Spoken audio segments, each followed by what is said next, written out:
Hi guys, it's SkintBoot here, and today what I'm going to be bringing you guys is a No Man's Sky video. And in today's video, what I'm going to be looking into once again is the leaked Xbox One box art for No Man's Sky and what it can possibly suggest about the next update. Now, I did touch on this very briefly in my previous video, but as time has gone on, you know, we've had like a day or so to kind of look over it and think about it.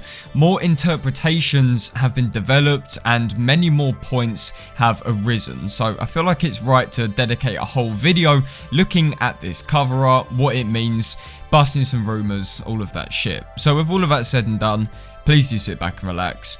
Let's get started. So one thing which I do want to really quickly address before we delve into this artwork is that not everything we see on this cover is necessarily there to be hinting at next. You have to keep in mind that this is still cover art. It's technically on the same level as concept art, and because of this, doesn't guarantee or promise anything. This is something which I did fall for to some extent, because I did say in my previous video that multiplayer was confirmed when really we don't know for sure it is. I know that the 4 astronauts basically do confirm this, but it is wrong to assume anything as fact until we get an official word. So I do apologize for that if I misled you or you're offended by it or anything like that. But then again, this is the front cover of No Man's Sky we're talking about here. It's not like it's just concept art which may or may not be released. You can honestly debate about this for weeks. This is something which people will always argue about, but I did just want to make it overly clear that a lot of what I say in this video are just assumptions and predictions. We do have to wait until we get an official word from either Hello Games or 505 Games before we can say for sure that anything is truly confirmed. Right, so now that's off my chest, let us speculate. So naturally, we want to start off with the elephant in the room, the 4 astronauts. So it's clear that they are each different colours, but there are 2 other things that the community has picked up on which I myself didn't even realise. For one, it appears that the green astronaut has little shoulder blades and spikes on his helmet which other characters do not have. Now, this may just be some kind of camera trick, but their jetpack also seems to be different to the others. Again, this could just be the way they're positioned, but it is something which a lot of content creators have picked up on. Correct me if I'm wrong, but I believe that Cobra held a theory that suggested these differences in clothing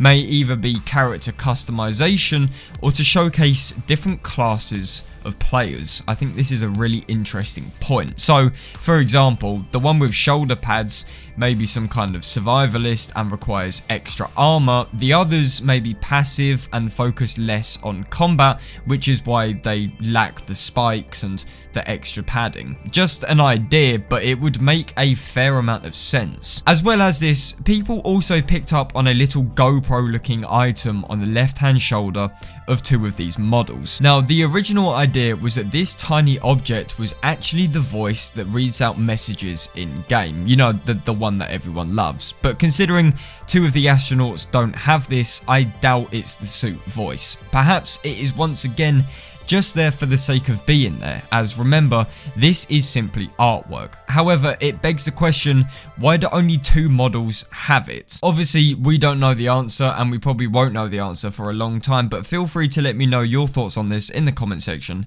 down below. Moving on now, we have another neat little detail that people have picked up on. So, we have 4 player models, right? All standing together, all looking rather cozy, but we also have 4 ships, 3 of which are flying and 1 of which is parked on the planet. Now, first of all, some people believe that these ship designs actually look more sleek and could be completely new. Personally, I don't see a difference, but I guess it's reasonable to think this since 1.3 did include new ship types. But the most glaring thing to me is that these ships clearly have to be related to the players. I mean, there are 4 for a start, and they also seem to adopt the same colours as the astronauts. Now, this seems seems fairly reasonable to me to assume that this is showing us how we will be able to see other players' ships flying and landing in No Man's Sky. In multiplayer right now, if a player is to fly, their orb simply moves around and lacks any kind of ship model, something which people always bring up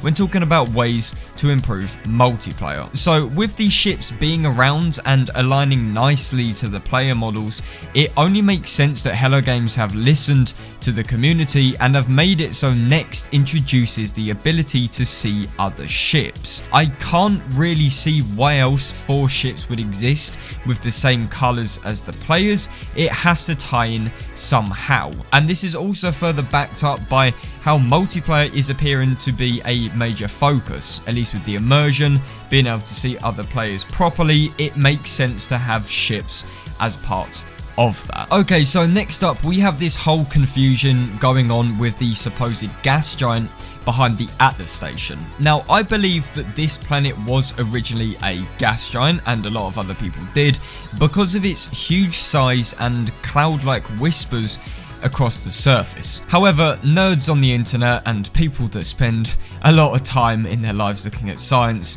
have pointed out that there is a crater on the surface of this planet, and apparently gas giants can't have these, meaning it must just be a massive fucking planet instead. Kind of disappointing, as I know a lot of people always talk about gas giants, but you know, it's still cool to look at, I guess. Maybe it means we'll be getting bigger planets. I don't know. Either way, apparently it's not a gas giant, so stop beating your cock about that. But one thing which cannot be disputed is the ringed fucking planet below. Oh my god, I still can't get over this, honestly. I mentioned this in my previous video, so you know, I'm not going to go into immense detail with why this is a big deal. All I want to say though is that ringed planets obviously don't exist in No Man's Sky currently, and it is definitely one of those things which the community is just a little confused about. You know, why don't they exist? Surely it can't be hard to add into the game, and like, come on, this is a space exploration game and there aren't ringed planets. It just doesn't make a lot of sense to people. So clearly,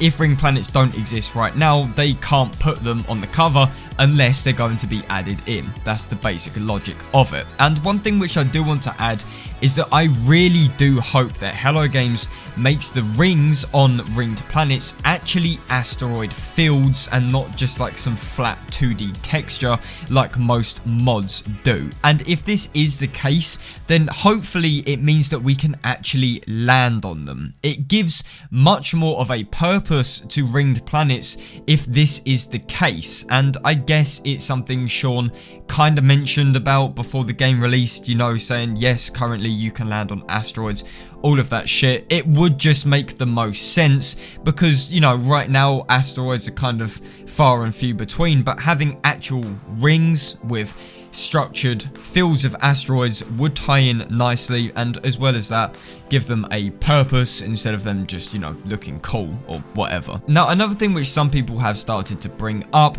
is the fauna and flora on the artwork. Now, some people are saying, oh look, that mountain in the background looks particularly steep, or these trees look very pre-release, or this animal was drinking from the water, or whatever. And yes, this is true, okay? I will admit, this is true. This does look like something different, something which we haven't seen before, but I would not say that this proves anything. And this is because in the past we have always received absolutely crazy looking planet features that have never actually translated into anything interesting or new additions to the updates. You can look at this with the Atlas Rises artwork. You can even look at this to do with Foundation and Pathfinder. There is usually stuff drawn like new trees or different versions of plutonium or thamium that don't end up being in the update. I personally believe that these trees and animals are simply drawn to look aesthetically appealing. I don't believe that they hint at anything, or they're directly suggesting that we're going to get a fauna overhaul or a flora overhaul, anything like that. But again, you never know. I might be wrong.